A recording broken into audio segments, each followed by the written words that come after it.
Les pompiers déjà sur le pied de guerre.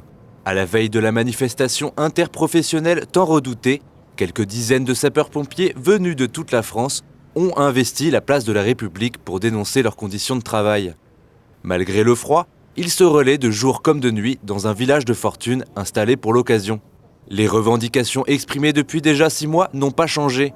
En tant qu'agents publics, les pompiers dépendent des régimes spéciaux et bénéficient de certains avantages. Ils s'opposent donc à la réforme des retraites voulue par le gouvernement, mais pas uniquement. Ils dénoncent également des conditions de travail qui se sont dégradées par le manque de moyens et d'effectifs. De plus, ils souhaitent être reconnus comme métier à risque et dénoncent particulièrement une hausse constante des agressions à leur encontre. Ils veulent toucher aux régimes spéciaux, donc avec leur réforme des retraites, on risque d'être impacté. Donc l'âge de la retraite pour nous risque d'être repoussé aussi, ce qui devient dangereux pour nous et pour les citoyens lambda qui ont besoin de nous. On demande aussi l'heure pour heure, d'être payé, chaque heure travaillée, d'être payé pour ça. Actuellement, en fait, sur une garde de 24 heures, seulement 18 heures nous sont décomptées. Ce qui fait qu'en fin de carrière, on donne 15 ans gratuits à l'État. Et on aimerait aussi qu'on arrête de nous caillasser.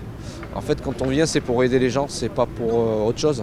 Et on a du mal à comprendre que souvent dans l'environnement, y a des gens qui sont agressifs envers nous, voire même les demandeurs. On revendique aussi le manque de reconnaissance de l'État et aussi le manque de protection vis-à-vis des pompiers qui se font agresser en intervention. Il y a des collègues qui faisaient les calendriers il y a 1 ou 2 jours qui se sont fait agresser. On est de plus en plus agressés, les sapeurs-pompiers à l'intervention sont de plus en plus soumis donc, aux agressions.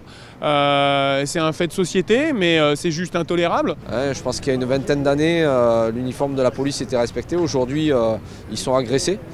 Et pourtant, ils sont garants de la sécurité. Et nous, c'est la même chose. On est en train de prendre le même chemin et c'est quand même regrettable. Avant-hier, j'ai un collègue pompier de Marignane qui est décédé dans un accident d'hélicoptère alors qu'il partait en mission de sauvetage suite aux inondations qu'il y a eu dans le sud-est. Donc on arrive à dire que les pompiers ne font pas un métier dangereux. Moi je trouve ça, on trouve ça aberrant. Donc il faut qu'on se fasse entendre. Et aujourd'hui les gens consomment en fait du secours à personne comme ils consommeraient du forfait internet et ils veulent tout de suite. Aujourd'hui il nous faut des effectifs en caserne parce qu'on a de plus en plus d'interventions. On couvre pas mal sur du social. Si on ne le fait pas, il n'y a personne qui le fait. On fait ce qu'on peut, on n'est pas pompier par hasard, on a une certaine éthique, une certaine volonté de travailler. Aujourd'hui, on est au bout du bout. Étant donné que la grève administrative n'a pas été entendue, peut-être que si on passe une semaine sur une place publique de Paris, là peut-être, espérons qu'on sera entendu, mais c'est loin d'être sûr. La grande manifestation du 15 octobre dernier sur cette même place de la République n'a eu que peu d'impact auprès du gouvernement et s'est terminée brutalement sous les gaz lacrymogènes. De quoi les pousser à agir autrement. En effet, leur initiative vise à alerter l'opinion en allant à sa rencontre. Les pompiers ont d'ailleurs reçu un soutien appuyé de nombreux riverains et passants, disposés à écouter les raisons de leur mécontentement. J'imagine en plus d'avoir des rythmes plus assidus, on vous en demande plus, non, vu que vous êtes moins nombreux? Eh bien, on nous en demande plus, et puis dans des conditions compliquées. Quand on se prend des insultes par les gens qui sont moyennement légitimes, parce qu'ils forcément les ont entendus longtemps, ça fait pas plaisir. On fait là pour sauver les gens, on est là pour sauver des gens et pour aider les gens. Quand on fait pas dans les bonnes conditions, c'est compliqué. Quand on chope toute la violence des gens, non seulement la violence sur laquelle ils sont confrontés, parce qu'il y a une personne qui est en détresse qu'ils connaissent le plus souvent, si en plus on a leur détresse à eux, leur incompréhension, on se prend tout ça dans le visage. On n'a pas fait ça pour se prendre toute cette violence-là. On est là pour aider les gens. Je suis venu en avance, donc la veille de la grande grève, le 5 décembre. Donc effectivement pour soutenir les pompiers, parce que j'ai vu passé un article où effectivement il y a des pompiers qui venaient toute la semaine, dont des pompiers de Nîmes, dont je suis originaire. Et je voulais à la fois leur passer un petit coucou, leur exprimer mon soutien, parce que c'est vrai qu'ils font l'un des plus beaux métiers du monde et qui forcément ils n'ont pas toujours la reconnaissance qui va avec.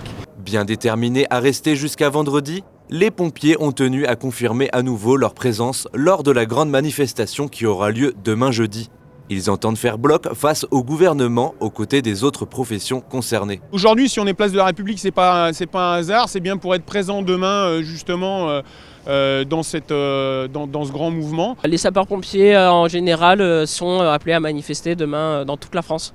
et seront présents, que ce soit chez nous dans les Alpes-Maritimes, il y a une manifestation de prévue, il y en a d'autres, quels que soient les départements, il y aura des manifestations avec les pompiers qui rejoindront le mouvement. Bon, moi ce soir je repars chez moi et demain il est prévu que j'aille manifester à Perpignan pour les retraites. Cette initiative d'un nouveau genre prouve bien la détresse qui règne au sein des sapeurs-pompiers en France. Prêts à tout pour se faire enfin entendre par un gouvernement qui persiste à faire la sourde oreille.